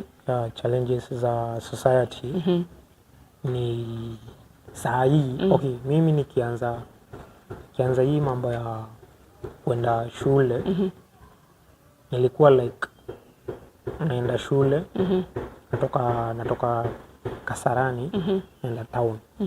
So nilikuwa like nitakuwa nachukuliwaje na watu kwa magari. But sijui, labda ni ile kujikubali na kuzoea since nikiwa myangu mpaka kafikia nikamaliza high school, nikafika mahali nilianza kusoma college. Nilikuwa nikienda kuingia maybe kwa basi, unapata hao watu husaidia kuondoa kupandisha watu magari. Anakusaidia, anakushikia crutches. Kama unahitaji support, anakusaidia kupanda kwa gari. Na ukitoka, ukifika mahali unaenda unataka kushuka, unapata konda amekuuliza unataka uende mpaka wapi. Anatekio anatikio mzigo anda yeye. Kuna wakati inafikanga unasikia gari umeambiwa hapa ndio mwisho. Na wewe uko unataka hapo, ulikuwa unataka ufikishwe mahali fulani mbele zaidi. Ninashukuru kwa sababu tu ya kwanza kuna hiyo yenye gari inafika mwisho na alikuwa ashasema ama wewe unajua tu gari mwisho ni hapa. But badala ya kupishana huyo mtu unaamua ni sawa. Wengine wakishuka unashuka unaenda. But kuna yule anakuambia akwambii due to your condition. Kwambia bro tulia, naenda mpaka mahali unataka. Na nashukuru sana. Makonda wa mabasi, makonda wa Nissan, hata wase wa nduthi, hata msa kupata unatembea. Yani ni watu wengi mimi hupatana nao kwa rodi. Hata kutoka kwa nyumba kufika maybe kwa duka ama stage. Unapatana na mtu anakujua ni best tu, lakini anatumia pikipiki anakuambia tuende nikupe lift, nikufikishe stage, uchukue gari haraka. But kwa sababu mimi najijua maybe nimekaa kwa nyumba sana. Ama kuna nataka tu kufanya mazoezi. Unapenda kutembea. Sawa. Nitakwambia tu asante. Lakini wacha nitembee. But because unajua hiyo kutembea inakusaidia. But huyo mtu ako na roho poa. So anaona na guteidio kinye narua. Kwa wale wenye maybe mnapitia challenge ya maybe kuongeleshwa bana conductor ama dereva ama watu wenye upandisha watu magari. Ningesema tu kitu hiki happen, wetu tulia, usijibizane na huyo msee, shukuru. At least amekutoa kwenye amekutoa ni mbali kuliko kwenye amekuachia na urudi kwenye unaenda. Na kwa wale wote wenye wananisupport maybe kwa hizo lifts, siku ubaya. Nashukuru sana. Wengine depending na distance yenye niko na kwenye nataka kufika at that time, mimi ukubali. Lakini kama naona niko na time zaenda, mimi naendanga tu. Nasema niko sawa. Niko sawa. Lakini kwa wenye hauna means yako na una struggle ama unaona mtu anakufanya vibaya, unaanza kujiuliza maswali. Usijiulize maswali. Don't give up in life. Siku moja ama in future utakuja, kuna watu watakuja kuelewa. All you need ni support. Si usaidizi, si help. You need support. Ile support. Okay, niko na gari, wewe unataka kufika Githurai stage. Mbona gari haina mtu, si ndio? Mbona nisikubebe nikufikishe uendelee na safari. Usiangalie last time nilibebwa kapitishwa ama nikakosa kufikishwa kwenye naenda. Shukuru tu mahali nimefikishwa. Be grateful. Na Mungu atakubariki. Na utabarikiwa. Ni maana wega gucokagia ngatho na gutuika mundu wa ukipoa lift. Tuika mundu wa gucokia ngatho. Tondu he angi ningi wa mwira mukuwe kana wa mwira muteithie. Ukona arakarire. Kunao ukona ni ararakara urona taitangihota anga ni kunjira, you know they are such kind. Na we wathi kumuria na ngoro njega kana undu mwega nguteithie, he undu ngienda guteithio. Koguo ona we hau uratwirorera na ni uraigwa rimwe ona uraigwa ndurenda guteithio ri mwire kahora asa thengio no ti umuthi. No korwo ni uguteithio geka atia ugateithio. He mundu uratwirorera ako abled differently na taringi ndari na love teria we wari nayo ya kugorerwo ni mamu wanyu na ya kurerwo ni soso wanyu. Soso wanyu ni akurera nginya haha nginwo kama mamu wanyu. Ona ngikorwo ndinaigwa wa gweta baba wanyu handu na ndikuria tondu ndiendaga kuria muno undu ri we tarenda guciari, no wina that support na wina that love. No ni hari mundu ungiona maybe mwakorire skuru imwe kana aratwirorera no wendo cio ndawonire ungekuga ni njigua mami anjariria kinde like wanapitia na life yao ni ihuritwo muno ni negative. ugakora we thank God life yaku ni ihuritwo ni positive tondu your mom ni played part nene muno thini wa muturire waku onawe guko muthi your mom was there ni demonire shosho yaku play your part kiguru kugo ni ukurite na wendo ucio no keitikira no hena mundu ungi ona kora ndu acio meho ri wendo ria nduriho that support is not there that help is not there ungimwira atia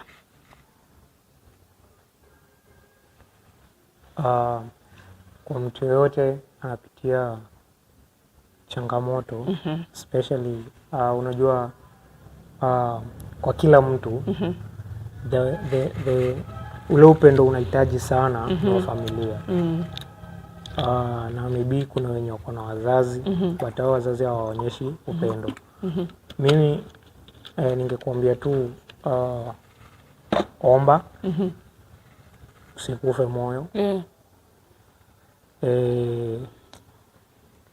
tafuta marafiki kama kuna changamoto unapitia maybe tuseme wazazi wanapigana ama mzazi mmoja ni mlevi ama anatumia yani afanye ukae na amani wewe muombe atabadilika na wewe one time utapata upendo na usikufe moyo usiseme ati sipati support kwa huyu sasa siwezi fanya chochote wewe omba alafu ukipata mtu anakusupport apart from your family maybe family haina uwezo wewe kubali usaidizi songa mbele na maisha maybe through your success watakuja kunotice tulikosea hapa na hapa na hapa watakuja maybe waombe msamaha na maisha change na maisha iendelee ona ni ngogerera hau mwiroreri ngwira atiriri hindi ria ona ngodro na support yore uraendari you can support yourself be your the best cheerleader when we kujichia ira no korwo gutirathie wega rucio ni rukagira the more we hikira hinya the more watuika mundu wa kuhe hinya ukoraga rucio rwaku ni rukagirira na ugakora andu angi they will believe in you but first you have to believe in you for others to believe in you but wa kwetikira ona aciangi matigo gwetikira urikoraga challenge no kuingiha ringiha no thina mwingi niwe ni tondu nduraitikira so start believing in you ona kwari tuhogamenya no kuriagira ugakorwo wina mwihoko each and every day na nigetha andu aria angi mahote gukwihoka kana gugwitikia they start believing in you na wendo wambe wiyende nigetha andu aria angi no mahote gukwenda riu wina arataku ni ukunjirite wina arataku kwendaga kugeithia ni ihinda riaku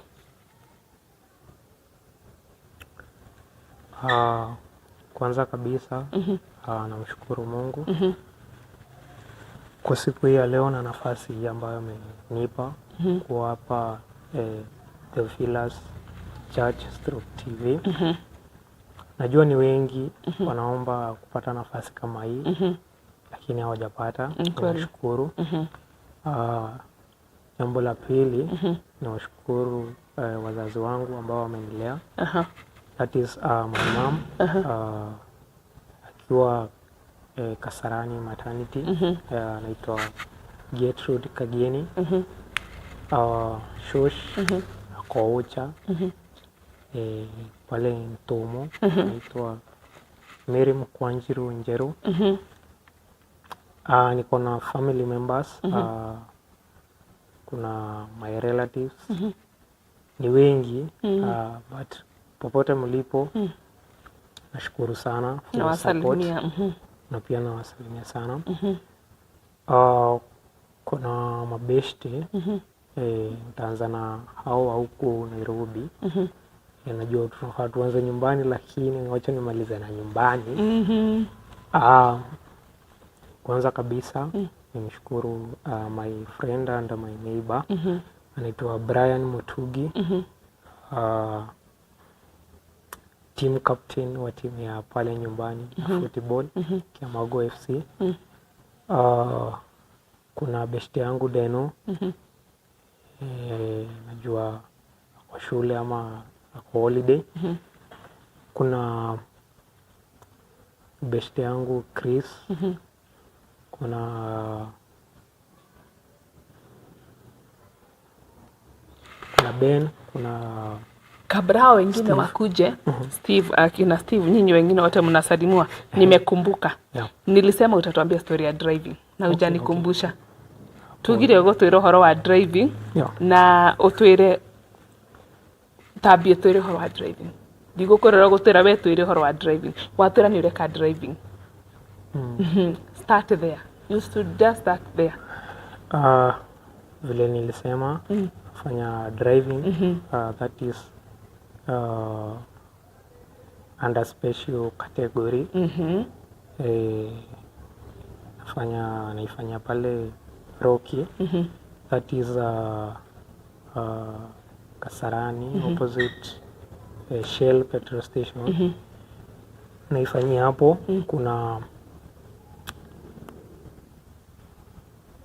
Kuna practicals pale ziko available. Walimu wako fiti.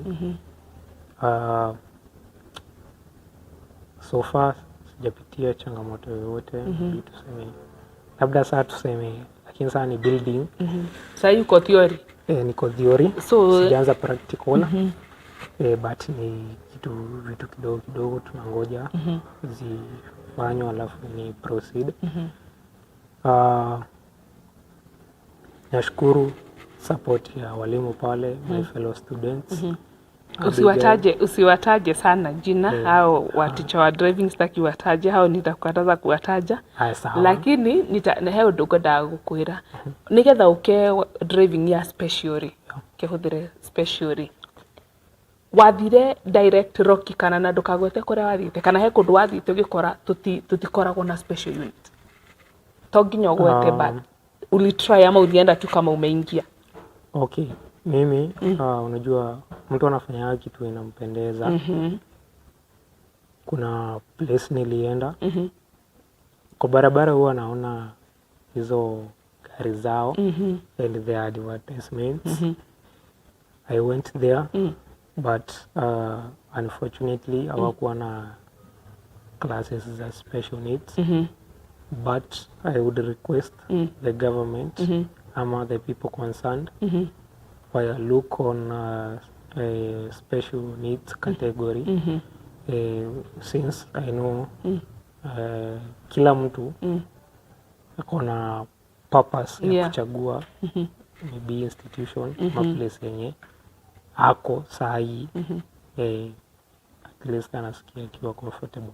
Kwa hivyo kama ni hizo mshule wenye wako na driving school, at least wana make sure hata kama si mingi wana make hata kama ni gari moja for special people. Onogoro mati gukoro igi but kwena mundu mwe special kwenda guthie driving. No gukori they are accommodating you so well. Nimefurahi. Niki yako inspire ko drive?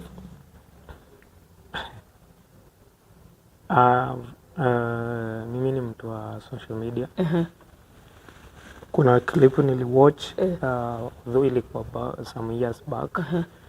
Niliona somebody ana mikono but ana drive na mguu. So I was like mtu ana mkono hata moja na ana drive. Why me nikose kudrive na niko na uwezo na nahisi na naweza, mbona nisiende nisome nipate skills na pia hiyo driving license niweze kuendelea. Okay, so ukakuwa inspired agikorwo ndari na moko na ni arahota ku drive ri niki ni na ndi namo. Okay, that's good. Wish you the best. Thank you so much. Na twarithie wega utukuari.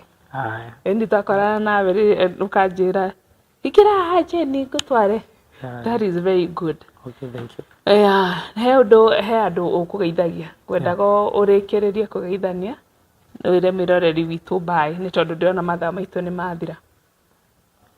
Nilikuwa nasalimia mabeshte zangu. Kuna Steve, kuna Ben, kuna Telvin and all the youth members pale St. Francis. Thank you so much for your support. Thank you so much for the church as a whole. Since through church na through your group ya youth nimekuwa na so much support kutoka kwa watu wengi. Wananiambia mimi ni fulani but nilikujua kwa sababu nimekuwa nikikuona ukienda church. Most of the time unapata hadi kukiwa wakati wa mvua kuna watu wanasema mimi siwezi toka kwa nyumba niende church na hii mvua yote but mimi kama kuna hiyo opportunity wanasema ati kama kuna hiyo opportunity unapata niko huko. So umetaja sana story ya social media. Platform zako ama unajitangaje social media? Social media platforms Tanzania Facebook. Kienda una search Prince Milk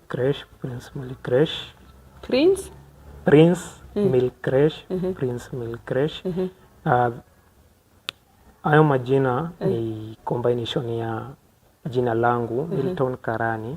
So nikaibreak then nikatumia some usanii kidogo. Prince Milk Creche. Yeah. Okay. Kuna Instagram Milton_Karani. Alafu kuna bendera ya Kenya pale mwisho. Then kuna TikTok Prince Milk Creche 05. Yeah. Alafu kuna Twitter Milton_Karani na bendera ya Kenya pale mwisho. Okay. Nasema asante sana kwa hii nafasi na vile tunajua disability is not inability. Usijilimit due to your condition. Yes. And never give up. Okay. Asante sana. Okay. Mungu awabariki. Amen. Thank you so much. Hata mimi nitawaachia hapo. Nitawaambia venye tu amesema, don't give up. Thank you muno mwiroreri witu wa Theophilus TV. Nitokinya mwisho wa gibindi kia Mũmbĩre wa Mwanya. Ngwenda gucokia ngatho kwi Theophilus Fraternity tabĩtwo nĩ Archbishop John Githire na Bishop Rachel Wangari na my producer, my director, all the Theophilus family. Ngai amũrathime na mũrĩ andũ a bata. Thengiũ mũno ona mwĩroreri wĩ wa bata makĩria. Na nĩkĩo tũkũrehagĩra rũgano rũrũ nigetha onawe utuike uhote ku inspire andũ angĩ, onawe utuike inspired nĩ rũgano rwitũ. Thengiũ nĩ kũnyitanagira na ithuĩ. Ngai amũrathime.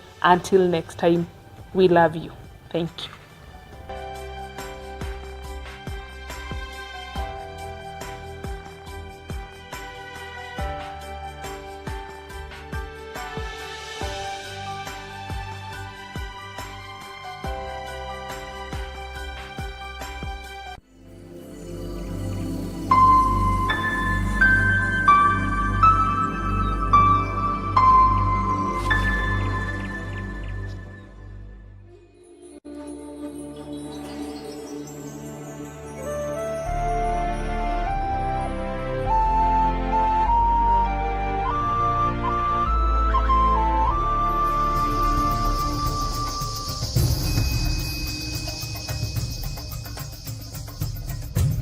Theophilus TV.